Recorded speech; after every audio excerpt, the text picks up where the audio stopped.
গাজা যুদ্ধ অবসানে মার্কিন প্রেসিডেন্ট ডোনাল্ড ট্রাম্পের প্রস্তাবিত ২০ দফা পরিকল্পনা নিয়ে চলছে আলোচনা সমালোচনা। গাজা নিয়ে ট্রাম্পের দেয়া প্রস্তাব পর্যালোচনা করছেন হামাসের প্রতিনিধিরা। হোয়াইট হাউসে ট্রাম্পের সঙ্গে বৈঠকে এই পরিকল্পনায় সম্মতি জানিয়েছেন ইসরায়েল প্রধানমন্ত্রী বেনিয়ামিন নেতানিয়াহু। তবে এর মধ্যেও গাজায় অব্যাহত রয়েছে ইসরায়েলি হামলা। নিহত হয়েছে আরও অন্তত ৩৯ ফিলিস্তিনি। ইমতিয়াজ আহমেদের রিপোর্টে বিস্তারিত।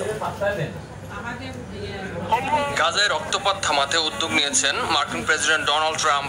ইতোমধ্যেই ট্রাম্প প্রস্তাবিত ২০ দফার এক পরিকল্পনা পাঠানো হয়েছে সংশ্লিষ্ট পক্ষগুলোর কাছে। কূটনৈতিক সূত্রগুলো বলছে, হামাসের আলোচক দল বর্তমানে এই পরিকল্পনা বিস্তারিতভাবে খতিয়ে দেখছে।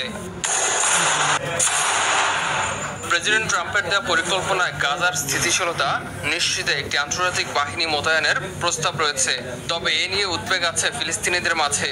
তাদের প্রশ্ন, এই আন্তর্জাতিক বাহিনী কাদের নিয়ে গঠিত হবে আর গাজায় তাদের ভূমিকায় বা কি হবে। এদিকে ওয়াশিংটনে প্রেসিডেন্ট ট্রাম্পের সঙ্গে হওয়া যৌথ সংবাদ সম্মেলনে ইসরায়েল প্রধানমন্ত্রী বেনিয়ামিন নেতানিয়াহু এই পরিকল্পনায় সম্মতি দিয়েছেন। আমরা এই প্রস্তাবে সম্মত হয়েছি। এখন জরুরি হলো যুদ্ধ শেষ করা এবং বন্দীদের মুক্তি নিশ্চিত করা। যুক্তরাষ্ট্রের এই শান্তি প্রস্তাবকে স্বাগত জানিয়েছে সৌদি আরব, জর্ডান, সংযুক্ত আরব আমিরাত, কাতার, মিশর, ইতালি, ফ্রান্স ও যুক্তরাজ্য সহ বেশ কয়েকটি দেশ। সমর্থন দিয়েছে ফিলিস্তিনি কর্তৃপক্ষ।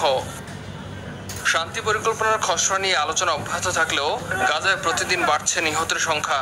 জায়নবাদীদের হামলায় এদিনও ধ্বংসস্তূপে পরিণত হয় বহু ঘরবাড়ি। বিশ্লেষকরা বলছেন, হামাস ও ইসরায়েল উভয় পক্ষই যদি আন্তরিক না হয়, এ পরিকল্পনা বাস্তবায়ন কঠিন হবে। শেষ পর্যন্ত ট্রাম্পের এই উদ্যোগ কি শান্তির সমাধান আনবে, সেদিকে দৃষ্টি সবার। ইমতিয়াজ আহমেদ, RTV।